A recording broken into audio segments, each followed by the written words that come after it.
তিন জায়গায় প্রয়োজনে মিথ্যা বলা যায়।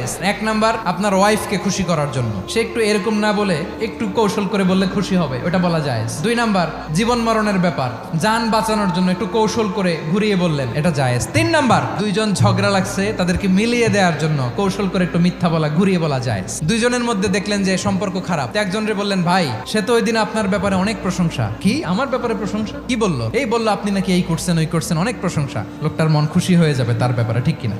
আবার তার সাথে যার ঝগড়া, ওরে যে বলুন, ভাই ওই দিন তো সে আপনার অনেক অ্যাপ্রিসিয়েশন করলো, অনেক, সে তো অবাক, কি রে বলে কি? এই যে দুইজনের ব্যাপারে দুইজনের একটু ভালো ভালো কথা বলে দিচ্ছেন, একদিন দেখবেন রাস্তা দিয়ে হাঁটার সময় একে অপরকে সালাম দিয়ে ফেলছে, সালাম দিয়ে বুকে জড়ায় ধরছে, আছে না নাই? আবার মিলমিশ হয়ে গেছে। কিন্তু আমাদের স্বভাব হইলো, দুই প্রতিবেশী যদি একসাথে বসে একসাথে হাঁটে, দূর থেকে দেখলে আমাদের জলে, আছে না নাই? ঘটনা কি? এই দুইটার মধ্যে এত মিল কে? এই দুইটার মধ্যে গিরিঙ্গি লাগানো যায় কিভাবে? আল্লাহর কাছে তওবা করেন, এই মানসিকতার যেন আমরা না হয়, আমরা মিলিয়ে